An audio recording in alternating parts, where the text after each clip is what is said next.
So I know this isn't my RX-7, and I've been very hesitant to make videos with my Lamborghini because of how many people love my channel because of my love for RX-7s. But I love all cars, and I think everybody else who watches this is going to appreciate my little video about this car as well.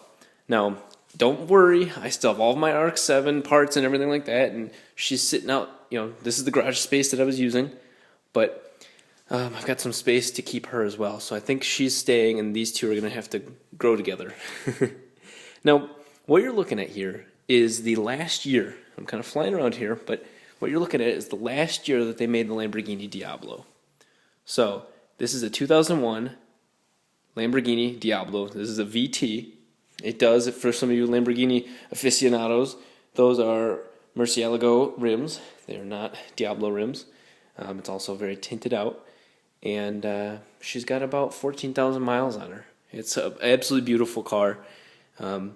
Yellow was not my first choice, but the choice of car came up, and I had to take it. So this is a V12. This is a 6-liter. Most of the Lamborghini Diablos are 5.7 liter.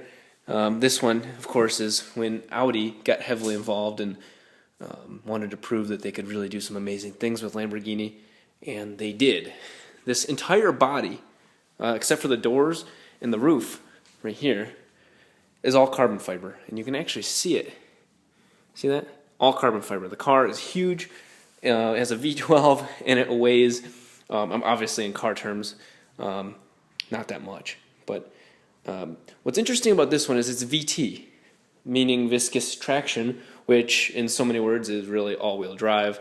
It transfers a percentage, I think 25% of the torque to the front wheels in when it needs it, so it's not just a rear-wheel drive car. My personal favorite part of this car, not the trash behind it, is the trunk. So any of you who have not seen a Lamborghini, and unfortunately the light turned off on it, well, there's that right there, which of course is just amazing. But yeah, the light's not going to come back on. Mine doesn't have a wheel in it. In fact, you'll see that. Well, you can see right there, the can of Fix-A-Flat, Italian Fix-A-Flat.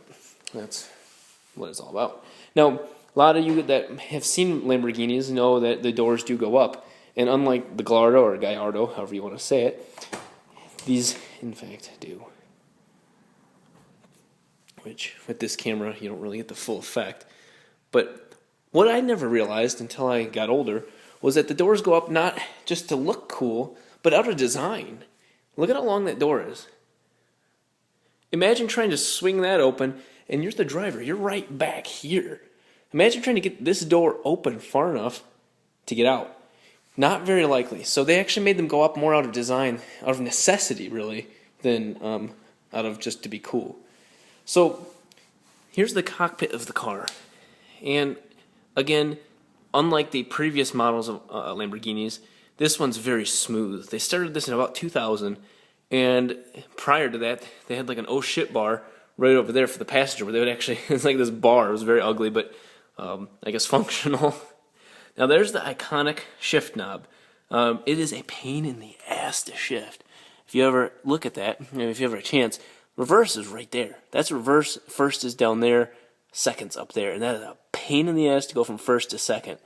You can see it's a really tough shift. So when you're doing 0 to 60 times in this car, you're actually staying in first to even remotely have a chance of looking impressive. All the standard gadgetry, any bonus feature with this car, you do not use. For example, this car has that ability to lift the suspension up. So, in theory, you have your front shocks, which operate, I think, at about 300 or so PSI, oddly enough, go up to about 1,500 PSI to lift the car up 3-4 inches. So, it's not lifted up, obviously, right at the moment, but it looks really dumb when you have a Lamborghini that's the front is sticking its head out. Now, mine doesn't do that. Mine goes halfway and then and falls back down, so you just don't touch that. Now, there are approximately, and somebody can add to this, there are approximately 300 of these made in the world. So you are looking at one of 300-ish cars made in 2001 called the Lamborghini Diablo. So this is actually a very special car, especially to me. Some of the things you'll notice is they call it the 6.0. You see that little badge right there. A lot of Lamborghini Diablos switched where you see that coming down in this angle. Some of them had it coming down in this angle. As well, the front of the car, you see down here, this one again, it's coming down at an angle like that. Some of them had the uglier look where they came down like this. Now, if you have one of those, it's beautiful all by itself, but this obviously is just the most amazing car to me. Any of you 300Z owners will appreciate this. You and I have the same headlights, and same part numbers and everything. So I'm using a Nissan 300ZX headlight, which means any of your Xeon kits and all that sort of crap work on this car as well. So I'm going to do a couple videos about this one, and I'm going to get the RX-7 back in here and put that garage space to use, and give you guys the car love that I've been doing over the years, and keep it up. So please, I know it's not rotary. I get it. This is not rotary. 1.3 liter versus 6. I get it. But understand, I love cars, and the whole reason I made this channel is for my love of cars and sharing that with you guys. So before you downvote or do anything crazy like that, just remember that this is all about cars, and I'll be bringing little Rexy back into the mix as well.